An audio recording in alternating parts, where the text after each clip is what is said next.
Hi. We are often asked that do we actually require to harvest the grafts from the beard area to transplant it onto the recipient area in the frontal part of the scalp where the patient has actually lost the hair. Now, let me tell you something. Androgenetic alopecia is a condition wherein the patient loses hair from the frontal part, the mid scalp, and the vertex, and a bit of hair is left back on the back part of the scalp, which is actually called as the permanent donor zone from where we harvest.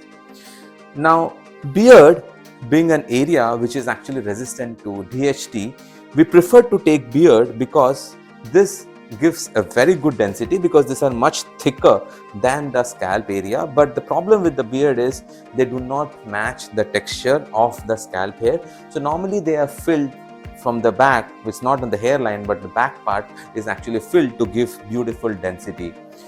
Another reason why in our practice we prefer to take beard along with the donor area is we know that androgenetic alopecia is a progressive disorder wherein a little bit of the native hair which are left, we could lose them as well after some time. So it's very important for us to understand that we need to preserve some part of the hair from the back for future sessions of hair transplant when the native hair falls off, and we need to transplant them so that we can get and achieve and keep the same kind of a density. It's also very important we harvest either from the scalp or from the beard, or also we harvest from the chest area. It's important that maintenance is a key factor post hair transplant.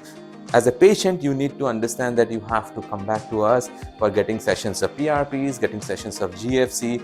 Keep on taking medications as advised by your doctors, which can, kind of survive your transplanted hair for a longer period of time. To summarize, in my practice, I usually take beard along with the scalp hair or the occipital area hair to give better density, and it gives much better density.